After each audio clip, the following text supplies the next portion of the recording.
Hi hello, कैसे हैं? बड़े अच्छे होंगे। देखिए, हम लोग क्वेश्चन नंबर 8 तक पढ़ लिया था। आज हम लोग आगे बढ़ते हैं, क्वेश्चन नंबर 9 की बात करते हैं। और क्वेश्चन नंबर 9 हमसे कह रहा है, विदाउट यूजिंग डिस्टेंस फार्मूला। हमें डिस्टेंस फार्मूला नहीं यूज करना, हमें केवल स्लोप यूज करना है। और स्लोप को देखकर, स्लोप के अकॉर्डिंग हमें बनाना क्या है, हमें 4 पॉइंट दे रखा है, ABCD वर्टेसेज और पैरेललोग्राम है, ये साबित करना है। देखिए, ए हमारे पास गिवन है, ए का कोऑर्डिनेट मेरे पास जो है ए का कोऑर्डिनेट वो है -2 1 -2 1। बी का कोऑर्डिनेट कह रहा है 4 0। सी का कोऑर्डिनेट हमसे कह रहा है 3 3। और डी का कोऑर्डिनेट हमसे कह रहा है -3 और 2। ये हमारे पास कोऑर्डिनेट है और हमें शो करना है without distance formula according to slope that these coordinates are these vertices are the vertices of a parallelogram। इसके लिए हम क्या करेंगे, स्लोप निकालेंगे AB का, DC का। अगर AB और CD पैरेलल हो गया, सिमिलरली AD और BC पैरेलल हो गया, तो अपोजिट साइड्स पैरेलल हो गया। और पैरेलल अगर होगा तो वो पैरेललोग्राम में। पैरेललोग्राम के लिए अपोजिट साइड्स पैरेलल होना, pair of opposite sides must be parallel. Slope निकालेंगे तो पहले स्लोप हम लोग फाइंड आउट करते हैं, slope of AB is equal to, AB का स्लोप निकालेंगे 4 - 2 यानी 4 + 2। ये AB के लिए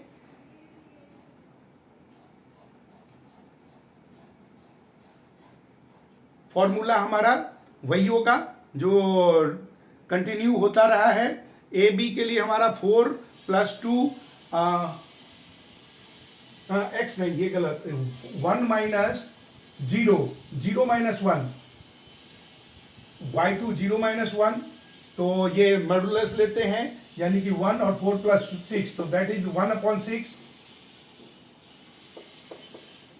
स्लोप ऑफ।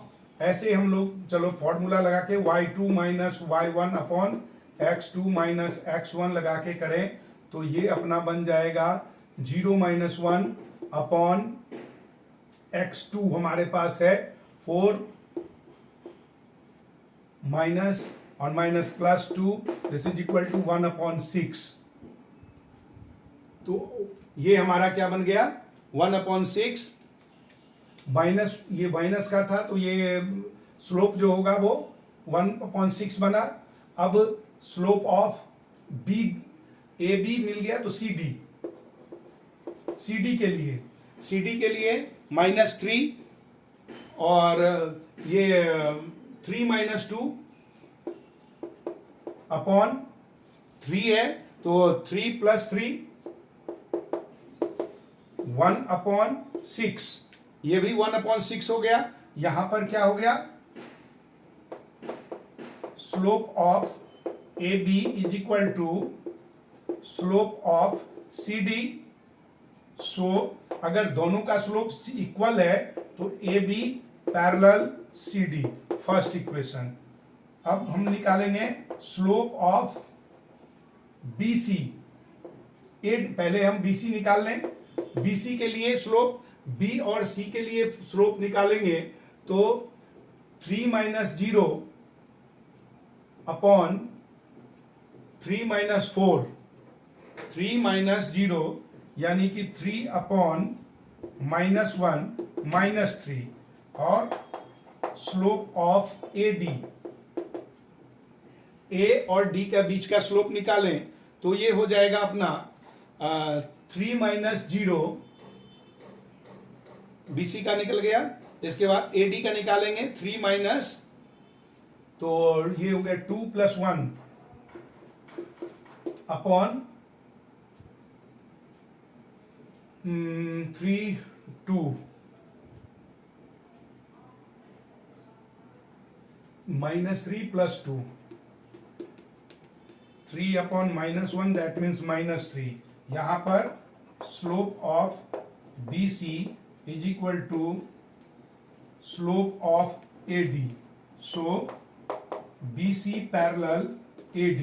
अब अपोजिट साइड्स पैरेलल हो गया, AB पैरेलल हो गया आपका CD के बराबर, और AD पैरेलल हो गया BC के बराबर। So from first and second ABCD is a parallelogram. ये हमारा, क्योंकि रूल हमारा यही कहता है if slope are equal then they are parallel.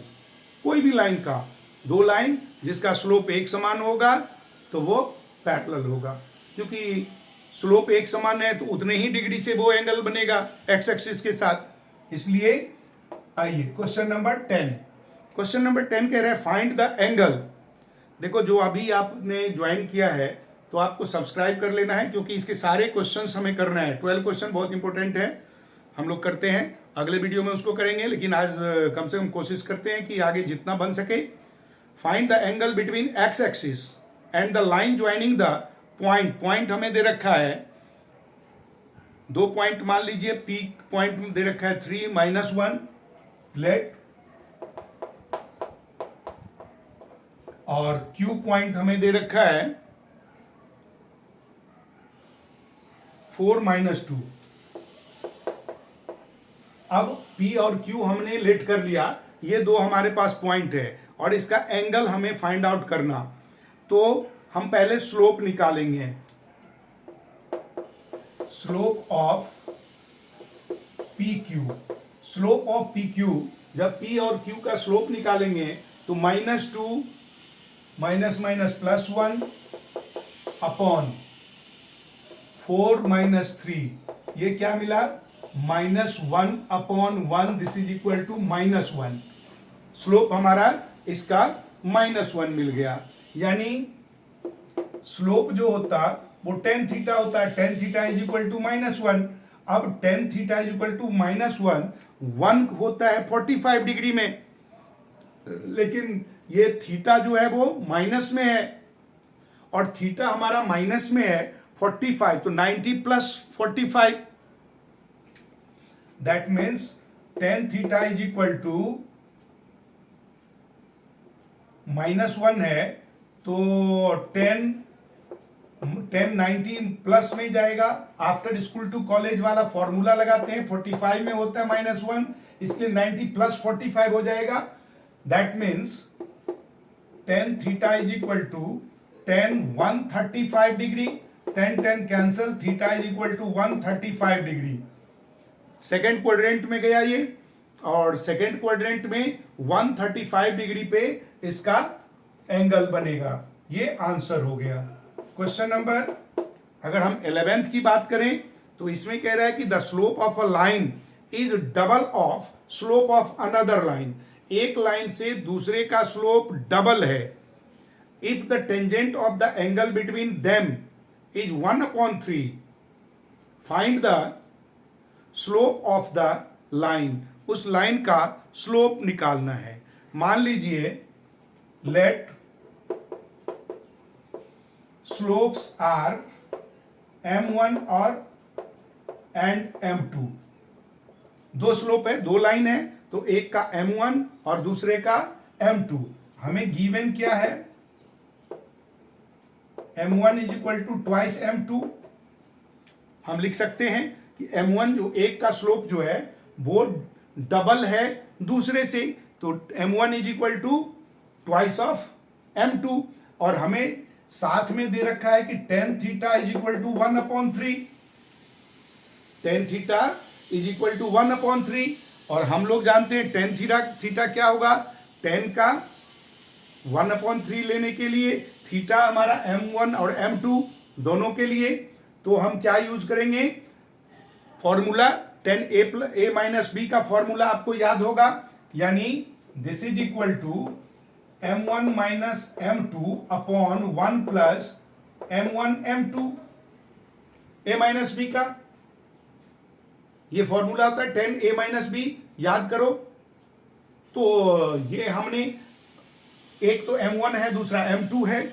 अब हम पुट कर देते हैं m2 का बदले उसका वैल्यू, यानी 1/3 इज इक्वल टू m1 क्या है हमारे पास 2m2 minus m2 upon 1 plus 2m2 m2।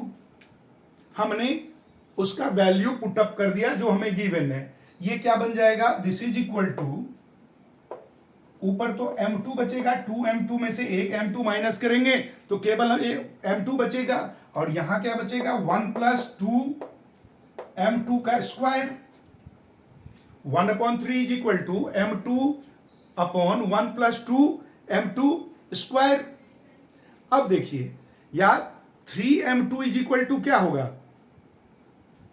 3m2 अगर हम क्रॉस मल्टीप्लाई करें तो 3 से ये मल्टीप्लाई हो गया, 3m2 is equal to 1 plus 2m2 का स्क्वायर।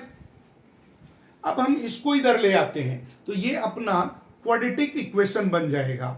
इसको दोनों को इधर ले आए, it becomes 3m2 minus 2m2 square minus 1 is equal to 0। अब इसको रीअरेंज करें तो negative positive 2m2 square minus 3m2 plus 1 is equal to 0। ये हमारा क्वाड्रेटिक हो गया। अब उस क्वाड्रेटिक में मिडल टर्म स्प्लिट कर देंगे, इसको साफ कर देते हैं। आप लोग 9th क्लास से मिडल टर्म स्प्लिटिंग मेथड से करते हुए आ रहे हो, याद होगा। मिडल टर्म में a और c के बराबर होना चाहिए। b को ऐसे दो भागों में बांटते हैं, यानी 3 को ऐसे दो भागों में बांटें कि इसको प्रोडक्ट हमारा 2 आ जाए। That means it becomes 2m2 square minus 2m2 minus m2 plus 1 is equal to 0। m2 अगर हम कॉमन लेते हैं then it becomes 2m2 minus, अच्छा 2 यहां भी है तो यहां 2 लगा दीजिए, m2 माइनस 1 कॉमन लीजिए, m2 minus 1 is equal to 0। 2m2 minus 1 और m2 minus 1 is equal to 0। इधर 2m2 minus 1 is equal to 0 और m2 minus 1 is equal to 0। m2 is equal to 1/2 और m2 is equal to 1। These are our answer. यानी एक m2 हमारा क्या होगा, अब ये तो 1/2 है और एक बार 1 है, तो हम लिखेंगे इसमें 4 ऑप्शन हो गया। If m2 is equal to 1/2 then m1 is equal to 1 और m2 is equal to 1 then m2 is equal to 2। ये हमारा क्या बना, या तो ये, क्योंकि दोनों हमारा पॉजिटिव है, दोनों में से कोई भी आंसर बन जाएगा। ठीक, तो मेरे हिसाब से यहां तक क्लियर हो गया होगा। अगले क्वेश्चन यानी 12, जो बहुत ज्यादा इंपॉर्टेंट है, 12 13, 12 के बेस पे 13 है। हम लोग आगे बढ़ते हैं, इसलिए आप सब्सक्राइब कर लीजिए अगर नहीं किया अभी तक तो। फिर मिलते हैं अगले वीडियो में, बाय।